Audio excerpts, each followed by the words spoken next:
Item 9, community facilities update.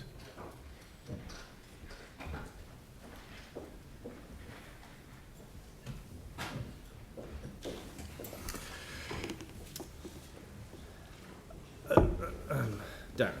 Kia ora koutou katoa. Kia ora. Bi-monthly update, earthquake repair program. In its final throes, some good progress to report on that note, just to demonstrate some progress. So at the end of this month, end of September, or at least first week of October, we'll be having sod turning ceremonies for 2 facilities getting out of the ground, the St Albans Community Centre. Oh, good. And the Opawa community/public library as well. So 2 new builds happening there, which is great progress. And just in another couple of news, just some award-winning activity in the program. Rose Chapel has gone up to the National New Zealand Institute of Architects Awards as a finalist. It's also just picked up at the New Zealand Structural Engineering Awards a Heritage Category Engineering Award. And a couple of finalists for Civic Trust Awards, which are also the Rose Chapel and the Woolston Community Library as well. So lots going on in the suburbs. Good. You hear that, Yanni? Woolston Library? Built by CityCare. Built by CityCare. I didn't know they were in the library business. Yes, they built CityCare. Yeah. So Dan, so you're coming to the end of what's been, a significant piece of work. Maybe not in numbers, but certainly in terms of volume of buildings. And how do you feel in terms of how it's gone? I think the initiative back in 2014 to put together a prioritised program, noting before insurance we couldn't have done everything and achieved everything. I'm really pleased with how we've gone running it as a program, working across the city. And I feel we've had genuine citizen involvement in a lot of the decision making through joint working groups and partnerships, etc. So I honestly believe it's a model for how we could deliver future programs of work if need arises, or at least at a national level if other earthquake prone regions are looking for similar approaches. Nothing ever goes as fast as I'd like it to, but I think that's partly because we have collaborated along the way and made sure we've had robust decisions around with our citizens around how these things are. They need to be fit for purpose for current and future generations. So, Yeah, I mean, I think that's a good point, because probably if you go back to 2014 and think of the planning there in terms of what you were going to replace and actually come forward to today, would you make the same decisions? Or would you make the same decisions in 5 years? So when this program finishes, a bit like the SCIRT program, it would be really good to get a report on the program overlay in terms of what you thought went well, what you do differently, because it will be the need will be there somewhere else at some point, because you're in a much more fiddly end. You're building small buildings. Actually, the costs are actually quite high per square metre, but they're community facilities. And community engagement takes a long time. Yes. Not everyone always agrees with putting stuff back. So, there's probably a lot of useful information to come out of that. Yep, I will intend, and it might be another financial year away, to do a closeout and feed that back, both for staff and elected members as well. Yep. Phil and Mike? Thanks, Darren, and I think it would be great having a review report showing all the successes, and Rose Chapel's one outstanding example. Well done, and I see Richie there too. I do want to ask just around the South Library, which we've extended out to year 22, and just especially in relation to comments that were made earlier in the meeting, Darren, where in fact are we repairing these to the best standard, not only to protect people but to protect the buildings, and the possibility still of for a major building like South Library to be able to include, say, the possibility of base isolation, and how, for example, and how we might, what criteria we might use to decide on that or otherwise, and also I guess just what sort of dates now you would anticipate this work being done. So I guess a few answers in there. The South Library at the moment has some still strengthening scheme to make sure it's out of that earthquake prone category. In terms of the resiliency, I guess the opening statement is we've got a budget of 10.1 million, which will determine, I guess, what sort of a scheme we come up with. We haven't started. In fact, probably it'll be next month. We're about to reopen that file from a couple of years ago and reinvestigate the proposed strengthening and refurbishment scheme. Have a look at how that sits against the budget. Possibly undertake a little bit more discussion with the council users and the citizen users of the facility. Base isolation hasn't to date been on the agenda for that facility. It would probably, well, if it was for consideration, it would have been the only facility in the entire program that was a candidate for base isolation. So at the moment, it's not on the radar. It'll, like we've heard earlier, it'll be designed to meet a target of 67% of building code, if not exceed that. And in terms of time frame, we're looking to just done some early planning.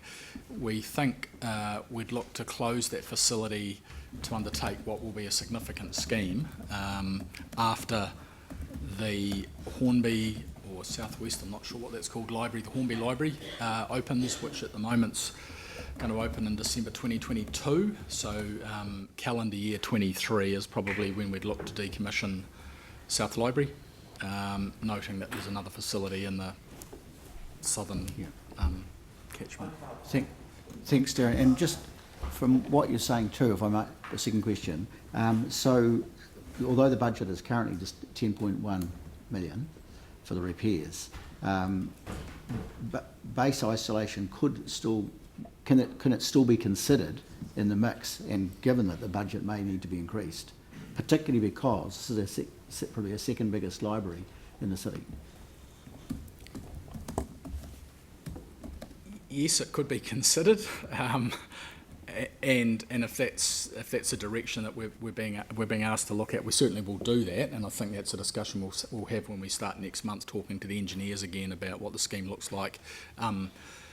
I think that'd be a decision to come back here at some point if we were to do that from a strategic resiliency perspective.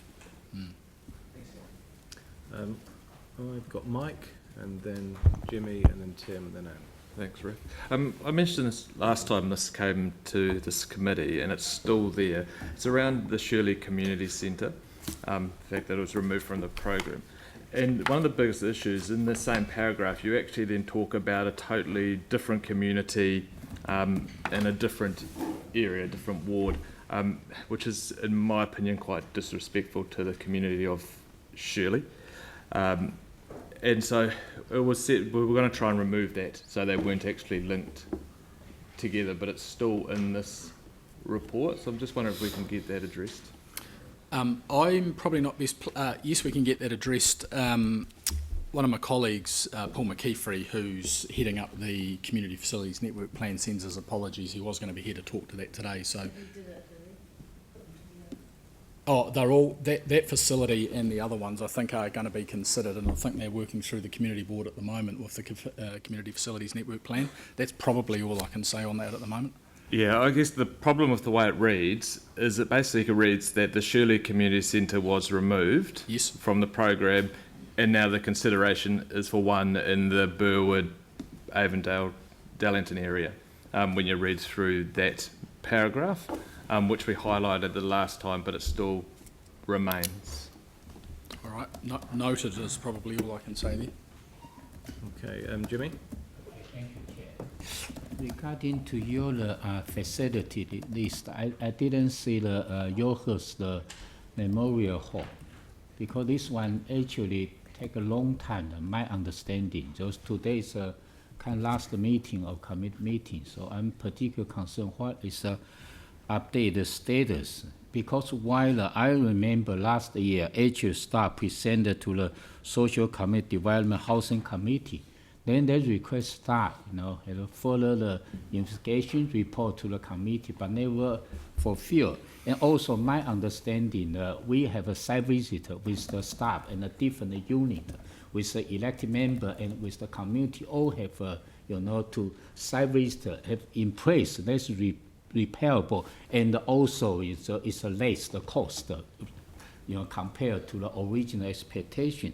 Third one is my understanding, even the heritage, the group, they put on the waiting list, try to, to kind of amendment of the district plan to rectify this one as a heritage, the building, etc. So up to now, I didn't see any the update status. So, and also the last time, several months ago, the committee representative, they particularly make the submission on our the annual plan. Would like to working together with the council as a partnership, to fix this facility and also operate together with this facility. So this is my particular concern. So, it wasn't prioritised as part of the program. However, my team, as you know, Jimmy, have been working closely with the community group, community board. We have undertaken weather tightness works to ensure there's no further degradation of the facility. At the moment, we are waiting on the Yarra, Yalthurst Area Residents Association, to come back with a plan for what the future use of that facility might be. So we're at a hiatus at the moment, awaiting further information. My view, council should take a positive way. I also engage with the staff. The staff always told to me, all the information not yet to be ready, maybe wait 1 week, 2 weeks. So I just don't know when is the time frame. Is my concern. Again, contingent on, so this was a facility which was very close to being demolished not very long ago because it had no intended future use, and the cost to repair was seen to be not great value for money. And through that engagement exercise with the community group, there were some new people came forward with new information that said, actually, we think we do have a use for this facility, and we're going to come back to you and tell you why it's worth spending money fixing it and making it warm and dry and modern. We're still waiting on that information. Thank you, Darren. Tim? Thank you. I don't quite know where this sits, but you mentioned, using these as examples for the, if ever needed it for the future, the way these were done, which is quite right. And I see Richie Moyle sitting there in the Messrs crowds, because the old stone house in Crowcroft, for me, seemed to be a great exemplar of how that was done, and your team were outstanding. But one of the side effects that has happened is the community groups, and I've talked to 3, that they get their building back, but because it's been such a time, those groups that used to hire those buildings and work with those committees on a regular basis and give them the bread and butter to pay for the keep and the leases, etc., have moved on. Committees change, and they hadn't stopped. They've gone to different facilities or church halls, but somehow to council to work in with them to kind of market them and re-establish them. I'm not sure who that sits with, but just in the back of your mind, if you can somehow slot that into, it's all kind of one working together. It's separate to the build, but it is essential for these groups, for their survival, to use those buildings. So it's something that never crossed my mind at all, because I thought you'd always keep communication, but people move on, committees change, and it's been, over 8 years, so it's not a surprise. But Yep, noted, and that again, that'll be a conversation with John Philsell's team and Paul McKeefery around that. cool. Anne?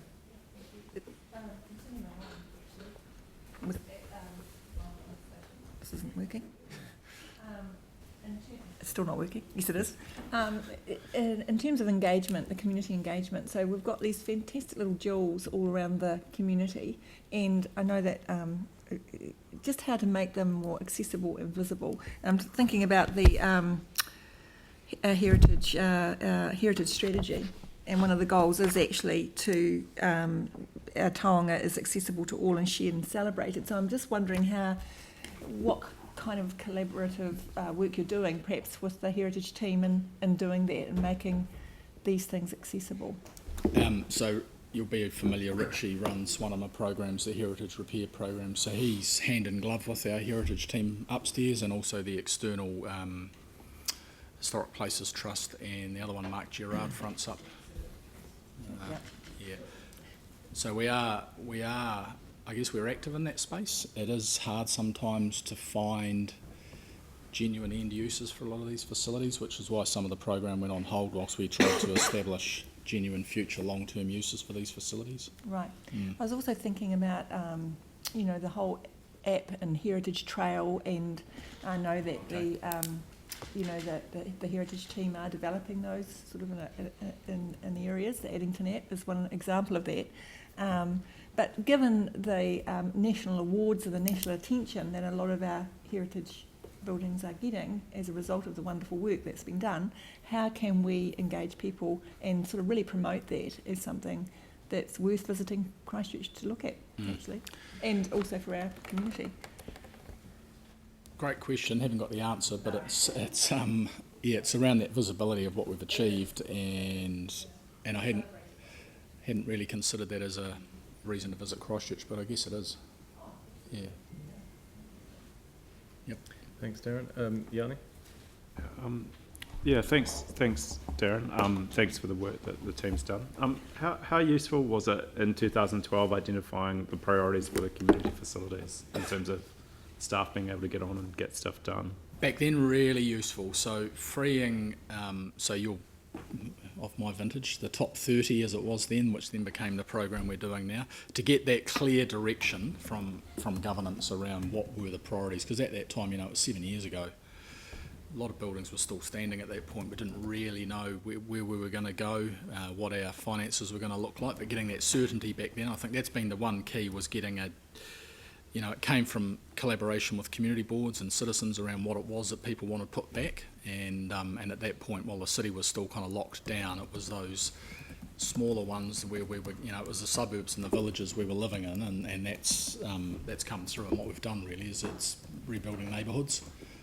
So to answer your question, yeah, it was gold getting that clear priority list. Ahead of the insurance settlement. Absolutely. Yeah. Yep. So you could get on and do the work. Cool. Okay, any more questions? All right, thank you, Darren. Would someone like to move the report? Move Dan, seconded Phil. Any discussion? Yanni? Yeah, I mean, it's interesting that it was 7 years to, it was actually done on September 4th of all the dates. So 7 years ago today, yesterday, that the council, or the committee actually agreed to identify those top priorities in the community. And I just want to acknowledge staff, because I don't think we should underestimate the difficulty that staff had dealing with the statements of position with our insurer, the evaluations of the building condition, what was earthquake damage, multiple events. I don't think anyone should underestimate the complexity to actually trying to get progress on a number of our facilities. And I think staff have actually done it really, really well. They've handled a massive task with diligence. I think there's a lot of lessons that we can learn as in hindsight, and we should be open to that. But fundamentally, the thing that's stuck in my mind is the wellbeing surveys that were conducted. One of the things that people missed the most were those local swimming pools or paddling pools, the local community libraries or libraries, and those local community facilities. And I think, you know, I think this council should be incredibly proud of the work that our staff and that we've done at getting those reinstated. And if you go to places like Richmond, for example, and you see the knock-on effect that the paddling pool in Avery House, which I think was one of the first facilities that we did in terms of heritage repair, if you just look at what's happened in that community as a result of having those facilities fixed and repaired and brought back to life in the middle of the red zone or close to it, actually it's done a huge amount, I think, for the community wellbeing in that area. So I'm really proud of the team. I just want to acknowledge staff for the very complex, diligent work that you've done on what has been a very difficult journey, but I think it's really great to see the results that we've achieved. Thanks, Yanni. Pauline and Mike and Phil. Yeah, look, I'd like to echo those comments, Yanni. It's an incredible work program, and it's great to see you've, in the delivered category here, there's about 140, I just counted up. But that's a high note. But on a low note, 4 of those are in the Innis ward, and 2 of those are service centres. So I think what I'm trying to address here is equity in the city. And as Yanni said, community facilities are really important to strengthen our communities. And the loss of 10 Shirley Road out of this is still alive and well in the community. There's a petition being launched, and I think I'll refer to Tim's comments too, that the amount of time that's lapsed with these facilities missing causes a lull in the community energy. And so I'm really happy that we've retained the land at 10 Shirley Road, and the community energy is starting to build again for the return of that centre. So I'm committed to following that through and supporting the community in that wish if they want to have that centre redelivered. It'll be a battle to have any funds reinstated because it was lost in the LTP. Our board is questioning the process around that. We have not been engaged in any of the reports that have been commissioned, any of the terms of references or any of that. We haven't workshopped it yet. So all is not lost for 10 Shirley Road. I'm just giving you a heads up there. Yeah, once again, thanks for all the work from the staff. Mike? Thank you. And on that timely note, I was going to hope and try and get an amendment through. So I'd like debate, to. Though. What's that? We're in debate. I haven't spoken, so I can still put an amendment to the motion. I would like to reinstate the capital budget for a facility at 10 Shirley Road in the next draft long-term plan. I think it's probably the wrong place for that. This is on community facilities, earthquake rebuild program, and this was community facility. This is just. I don't think it's appropriate to put it. I do know the standing orders, and I can do an amendment in debate because I hadn't spoken. At any report on the costs, legal implications and everything else. It's a good try though. Yeah, it's an LTP decision, really. I'm asking it to go into the draft LTP for consideration. It was, I think, wrongfully removed. Okay. I'm saying I don't think this is appropriate. If you technically think it's possible because of some standing order, which I have no clue about, then No. I'm saying the fact. No, I'm saying through the standing orders I could make an amendment, even though we're in debate. if you think it's a good thing to you're do, the chair. If you help don't believe yourself. it's an acceptable amendment, that's I'm about fine. to call a tea break, so I'm really not that interested in it. You don't live in Shirley. Do you really want to go down this road? Is it technically possible? I think it would be appropriate to make a decision to include it in the LTP, but I think you could say you'd like it considered during the LTP discussion. Yes. Yeah, because to include it means you're locking yourself into including that without advice about, as Vicky said, legal implications, finance risks. Talk to the new council about it. Yeah. I just want a very clear signal that we want strong consideration to it being included in the draft long-term plan. Yeah. Yes. Okay, thank you. Okay, so put it in there. Item 2. Mumble, include it in something. Consider. A facility. Can you put request that it be considered? But it would be anyway, everything is. To say request that funding for whatever Facility at 10 Shirley Road be reinstated. be considered as part of the next For a LTP. replacement facility. Yeah. This is just trying to get the funds back onto the budget that were originally there following. There's a time and a place for everything. This isn't it. This was one of the last opportunities. Well, that's fine. Fine, this is a democracy. No.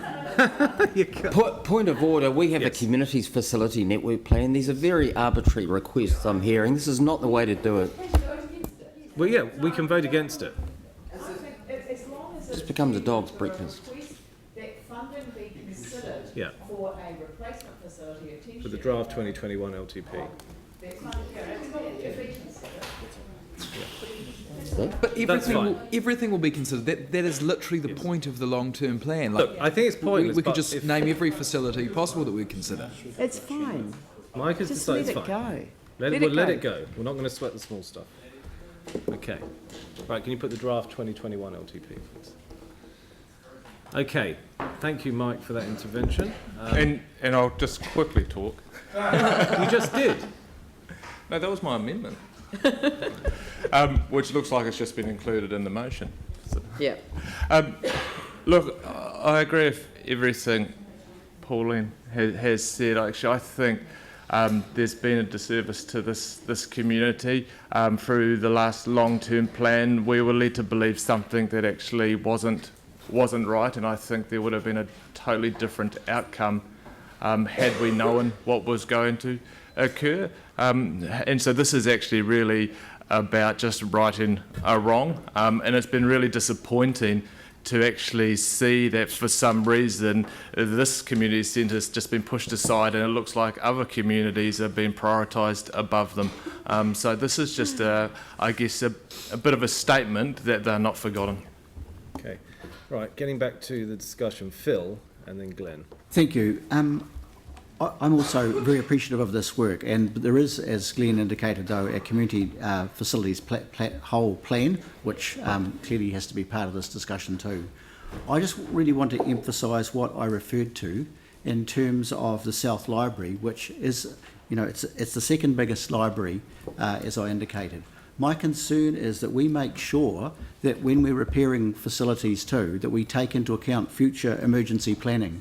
And there's no doubt that, we have now, I think the value really with the art centre having been having base isolation that it is planned also for the new museum, and I think we need to think really carefully about also future insurance in terms of the resilience for our people in the event of a future emergency. That's what I just highlight that to councillors. I'm not going to ask for any amendment, but overall the work has been so well done by our team, and I just want to make sure that in the future we get this right. Thank you. Glenn? Thank you, Ref. Thank you for all your work, Darren, and your team, and wish to acknowledge Richie in this too. I too remember back to 2012, and actually Yanni was chairing the Community Recreation Arts Committee. At that time, a whole pile of work ahead of us, and now we're nearly at the end, and it's fabulous to see we had our social housing program built into that as well, and the reports were good, regular, committee worked well, and as committees do, processed it well. It's good that we're nearly at the end. With regard to the previous item discussed as neighbouring ward councillor, I'm not, unsupportive of that, but noting that we have been developing a citywide community facilities plan, so it will need to pass that test in terms of where it's located in the city. And it's also been suggested that perhaps such a facility would,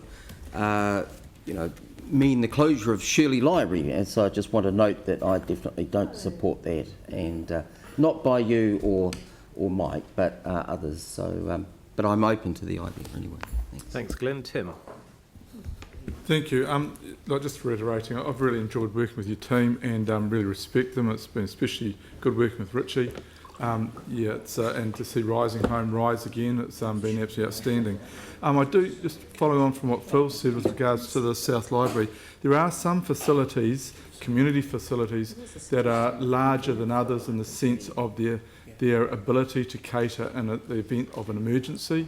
The South Library would be one of those. It's a key area if we are faced with another disaster that is larger than its surrounding community.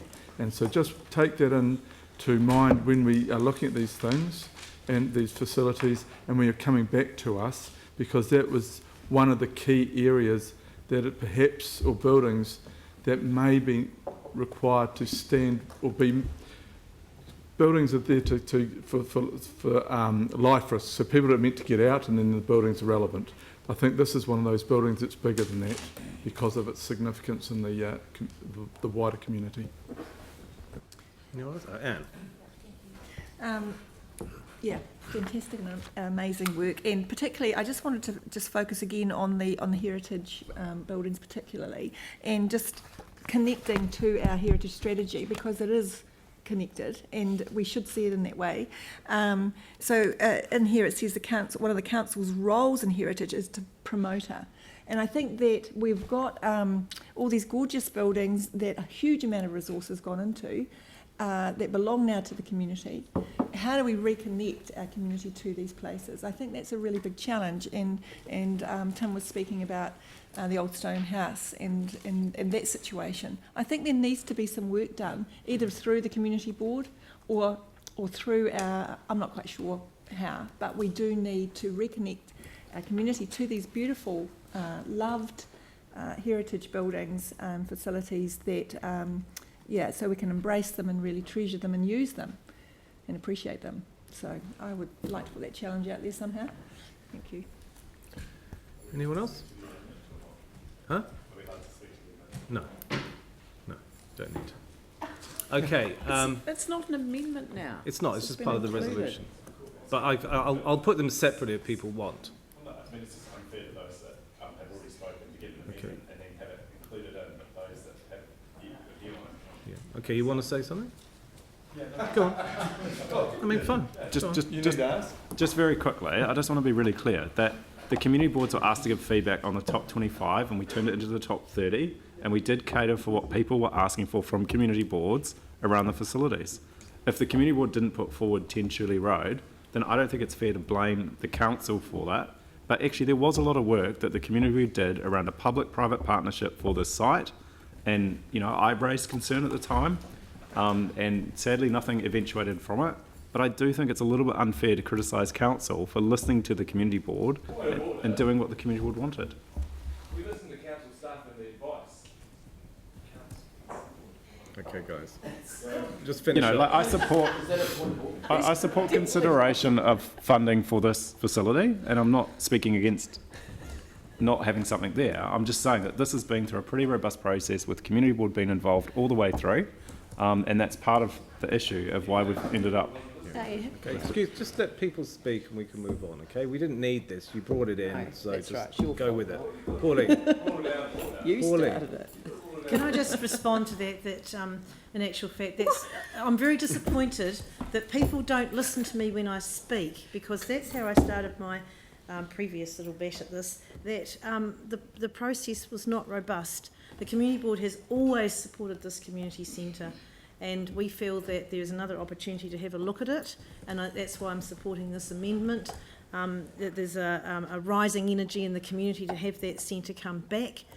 So I don't think that those comments, Yanni, were very fair at all. And I think this council knows how passionate our community board has been about this centre. So I'm welcoming this amendment today. And I really do hope you support it, because it's not a decision, it's an opportunity. Okay. I know this is an election year, but can we just vote on it? Yeah, Andrew. What might be some final comments on this? I think the key word in the item 2 is the word considered. And no doubt it'll be considered against a number of other things. The original top 30, the community facilities network plan are all things that should be taken into account. But I also take a point that was made informally earlier, which is that through annual plan and long-term plan processes, we should be considering all of those things that we want to put on the table anyway. So all this amendment doing is confirming the status quo, and I'll be quite happy to support it on that basis. Okay. So I'm going to put this resolution, 1 and 2, to the committee. All in favour say aye. Aye. Aye. Against. Right, that's carried. Thank you, Darren, for that extended sit down. We're now going to break for a cup of tea and come back at 11:40.